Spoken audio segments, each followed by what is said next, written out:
하나님의 말씀은 로마서 11장 11절에서 24절까지의 말씀입니다. 저와 여러분이 한 목소리로 읽도록 하겠습니다. 그러므로 내가 말하노니 그들이 넘어지기까지 실족하였느냐? 그럴 수 없느니라. 그들이 넘어짐으로 구원이 이방인에게 이르러 이스라엘로 시기나게 함이니라. 그들의 넘어짐이 세상의 풍성함이 되며 그들의 실패가 이방인의 풍성함이 되거든 하물며 그들의 충만함이리요.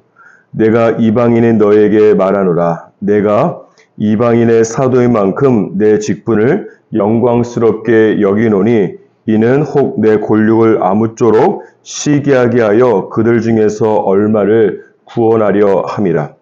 그들을 버리는 것이 세상의 화목이 되거든 그 받아들이는 것이 죽은 자 가운데서 살아나는 것이 아니면 무엇이리요. 제사하는 처음 익은 곡식가루가 거룩한즉 떡덩이도 그러하고 뿌리가 거룩한즉 가지도 그러하니라. 또한 가지 얼마가 꺾이었는데 돌 감람나무인 내가 그들 중에 접붙임이 되어 참 감람나무의 뿌리의 진액을 함께 받는 자가 되었은즉 그 가지들을 향하여 자랑하지 말라. 자랑할지라도 내가 뿌리를 보존하는 것이 아니요 뿌리가 너를 보존하는 것이니라. 그러면 내 말이 가지들이 꺾인 것은 나로 접붙임을 받게 하려 함이라 하리니 옳도다. 그들은 믿지 아니함으로 꺾이고 너는 믿음으로 섰느니라. 높은 마음을 품지 말고 도리어 두려워하라. 하나님이 원 가지들도 아끼지 아니하셨은즉 너도 아끼지 아니하시리라. 그러므로 하나님의 인자심과 준엄하심을 보라. 넘어지는 자들에게는 준엄하심이 있으니 너희가 만일 하나님의 인자심에 머물러 있으면 그 인자가 너희에게 있으리라. 그렇지 않으면 너도 찍히는 바 되리라. 그들도 믿지 아니하는데 머무르지 아니하면 접붙임을 받으리니 이는 그들을 접붙이실 능력이 하나님께 있음이라. 내가 원 돌 감람나무에서 찍힘을 받고 본성을 거슬러 좋은 감람나무에 접붙임을 받았으니 원 가지인 이 사람들이야 얼마나 더 자기 감람나무에 접붙이심을 받으리야. 아멘. 오늘 본문 말씀 11절을 보면 사도 바울이 질문을 던지고 그 질문에 대해서 대답을 하고 있습니다. 그들이 넘어지기까지 실족하였느냐? 그럴 수 없느니라. 이렇게 질문을 하고 대답을 하는 형식은 로마서 전체 안에서 사도 바울이 하나님의 말씀을 전하는 방식 가운데의 하나가 됩니다. 성경 안에도 보면 하나님께서 질문을 자주 사용하십니다. 창세기 3장 9절에 보면 아담아 내가 어디에 있느냐라고 질문하십니다.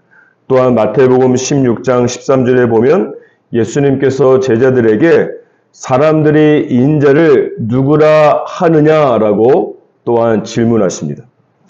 하나님의 질문은 하나님께서 무엇인가 모르기 때문에 하는 것이 아닌 것이죠.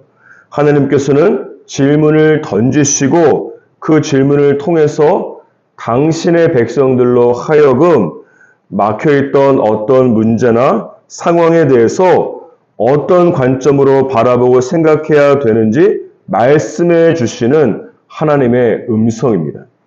진퇴양난 속에 있을 때에 그 질문을 통해서 그 상황을 뚫고 나아갈 수 있는 영적인 혈맥을 뚫어주시는 것과 같은 것입니다. 그럼으로써 하나님께서는 당신의 백성들이 이성과 경험의 한계에 막혀서 한 번도 생각해보지 못한 것을 생각하게 하고 답을 찾도록 하는 최고의 교사가 되십니다. 따라서 지금도 하나님께서는 저와 여러분에게 말씀하실 때에 항상 마침표로 끝나는 평서문으로만 하나님의 음성이 들려오는 것이 아닙니다. 하나님께서는 물음표로 끝나는 질문을 통해서 저희에게 말씀하시는 분임을 알고 있는 것이 중요합니다. 그래야만 하나님 앞에 기도할 때 또는 말씀을 듣고 있을 때에 내 마음 안에 떠오르는 질문을 무시하지 않고 그 질문이 하나님께로 온 것인지 분별할 수 있기 때문에 그렇습니다. 그 질문을 통해서 오랫동안 고민하고 기도하던 문제들이 해결될 때가 굉장히 많습니다.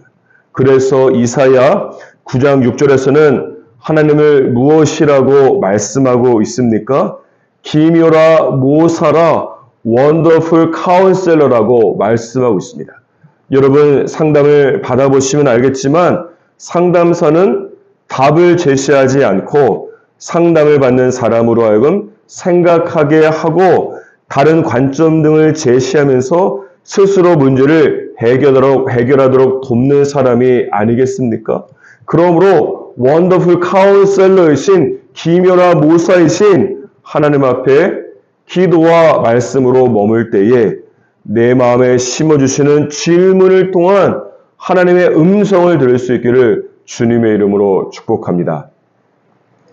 다시 본문 말씀으로 돌아와서 11절 말씀에 보면 사도 바울이 질문을 던지고 있습니다. 그들, 다시 말하는 이스라엘이 넘어지기까지 실족하였느냐? 이것은 이스라엘이 앞으로 회복이 불가능할 만큼 완전히 실족한 것이냐라고 하는 뜻입니다. 이 질문에 사도 바울은 그럴 수 없다라고 대답하고 있습니다.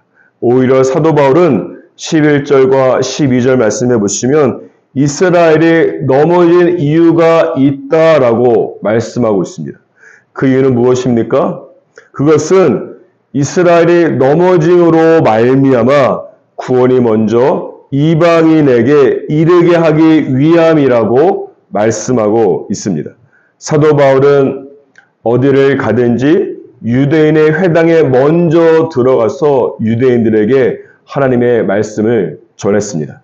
하지만 유대인들이 복음을 거부하자 사도 바울은 회당을 나와서 이방인의 전도와 구원 사역에 더욱더 집중하게 된 것입니다. 그렇기 때문에 이방인들이 결과적으로 유대인들보다 먼저 구원을 받게 된 것입니다. 그렇다고 그 위에서 살펴본 것처럼 이스라엘은 다시 회복할 수 없을 만큼 실패한 것은 아니다라고 말씀하고 있습니다. 왜냐하면 11절 후반부와 12절 말씀해 보시면 이스라엘은 자신들보다 먼저 구원과 축복을 받은 이방인들을 보면서 시기하게 되고 마침내 하나님께 돌아오게 될 것이기 때문입니다. 이 대목에서 발견하는 한 가지 영적인 진리가 있습니다. 그것은 무엇인가 하면 하나님께서는 각 사람에게 구원을 포함해서 역사하시는 시기와 방법이 모두 다 다르다고 하는 것입니다. 이방인의 입장에서 보면 유대인과 비교해 볼 때 태어나면서부터 하나님을 믿을 수 있는 환경이 전혀 아니었습니다. 율법과 성전 등 어떤 영적인 특권 또한 이방인들은 누리지 못했습니다. 그렇기 때문에 이방인들은 유대인들을 보면서 왜 나는 이런 환경에서 태어나고 자랐을까? 왜 나에게는 유대인 같은 영적인 은사와 선물이 없을까라고 원망하고 좌절할 수 있지 않겠습니까? 그런데 예수를 믿고 구원받은 것은 이방인에게 먼저 임하였습니다. 사실 이방인들은 율법 자체가 없었기 때문에 자기 마음대로 살아오면서 그런 삶을 살았기 때문에 하나님 앞에 내가 죄인이다라고 하는 것을 유대인보다 상대적으로 더 쉽게 은혜로 인정할 수 있게 된 것입니다. 반면에 유대인들은 어떻습니까? 유대인들은 완전하지는 못할지라도 그래도 이방인들보다 율법을 지키기 위해서 노력을 하면서 살아오지 않았겠습니까? 그렇기 때문에 유대인들은 율법을 지키면서 거룩하게 살고 있다는 자기의 노력과 자기의 의의가 많을 수밖에 없는 것이에요. 그런데 이렇게 한번 생각해 보십시오. 예수님께서 이 땅에서 사역을 시작하면서 외친 첫 마디가 일성이 무엇입니까? 마태복음 4장 17절에 보면 회개하라, 죄악을 회개하라, 천국에 가까이 왔다라고 외치셨습니다. 따라서 자기의 의를 자랑하고 율법으로 의롭게 되기 위해서 평생 동안 살아온 유대인들이 내가 죄인이고 회개해야 된다는 것을 쉽게 받아들일 수는 없는 것입니다. 그러므로 하나님께서 유대인을 구원하시기 위해서 선택하신 방법은 무엇입니까? 하나님께서 이방인들을 먼저 구원하시고 축복하시면서 유대인들의 영적인 교만을 깨뜨려 버리신 것입니다. 그렇게 해야만 오늘 본문 말씀 11절 마지막과 14절에 기록된 것처럼 이스라엘이 이방인을 영적으로 시기하고 하나님께 돌아오기 때문에 그런 것입니다. 따라서 이방인들은 그들의 영적인 가난함 때문에 고난을 경험하기는 했지만 오히려 그것이 축복이 되어서 구원을 먼저 받은 것이고, 유대인들은 그들의 영적인 부요함이 오히려 걸림돌이 되어서 하나님께서 그들의 교만을 먼저 손을 보시고 그 다음에 구원을 받게 하신 것입니다. 그러므로 지금 하나님께서 나의 인생을 다루어 가시는 그 시기와 방법을 다른 사람의 인생과 비교하면서 원망하거나 절대로 절망하지 마시기를 주님의 이름으로 축복합니다. 다른 사람의 인생은 봄에 꽃이 핀다면 나의 인생은 아무도 예상하지 못한 추운 겨울 한복판에 꽃을 피울 수도 있기 때문에 그런 것입니다. 로마서 8장 28절에 기록된 것처럼 모든 것을 합력하여 손을 이루어 가시는 하나님을 신뢰하시기를 주님의 이름으로 축복합니다. 다시 본문 말씀으로 돌아와서 17절 이하에 보면 사도 바울은 감람나무 비유를 통해서 이방인의 구원에 대해서 말씀하고 있습니다. 17절에 보시면 돌 감람나무 가지가 나오는데 이것은 영적으로 생명력이 없고 잘 열매 맺지 못하는 이방인들을 뜻하는 것입니다. 그런데 이 돌 감람나무 가지가 참 감람나무의 이 젖붙임이 되어서 그 뿌리에서 나오는 진액을 받게 되었다고 말씀하고 있습니다. 이것은 돌 감람나무 가진 이방인이 참 감람나무 대신 예수 그리스도를 믿음으로 영적인 젖붙임이 되어서 구원을 받고 영적으로 살아나게 되면서 열매 맺는 삶을 살게 된 것을 말씀하고 있는 것입니다. 그러면서 사도 바울은 이 젖붙임을 받은 이방인들에게 다른 사람들을 바라보면서 자랑하지 말라고 18절에서 권면하고 말씀하고 있습니다. 그 이유는 크게 두 가지입니다. 이방인들이 그들의 영적인 교만을 경계해야 되는 이유는 크게 두 가지입니다. 첫 번째는 이방인이 무엇인가 노력하고 경건하기 때문에 구원을 받고 열매를 맺은 것이 아니기 때문에 그렇습니다. 오히려 18절 말씀에 보시는 것처럼 돌 감람나무 가지에 불과한 이방인이 참 감람나무 대신 예수님께 하나님의 은혜로 젖붙임을 받았기 때문에 열매를 맺은 것이지 그들이 잘나고 그들이 무엇인가를 잘했기 때문에 열매를 맺은 것이 아니기 때문에 그런 것입니다. 따라서 저와 여러분은 한순간도 예수 그리스도에게 붙어있지 않으면 한순간도 살 수 없는 존재임을 믿으시기 바랍니다. 지금 나는 잘 살고 있는데 라고 생각할 수도 있습니다. 하지만 육체적으로는 잘 살고 있을지 모르겠지만 영적으로는 메말라가고 마침내는 죽은 것과 다름이 없는 것이에요. 그리고 영적으로 죽으면 육체적인 면에서도 지금 당장은 괜찮을지 몰라도 머지않아 가시덤불과 엉겅퀴가 여러분의 삶에 나타나게 될 것입니다. 그러므로 영성은 무엇인가 하면 매일마다 매 순간마다 기도와 말씀 등 은혜의 수단을 통해서 예수님께 바짝 달라붙어 있는 것이고, 쉬운 말로 말하자면 예수님 껌딱지로 살아가는 것이 영성이요 믿음입니다.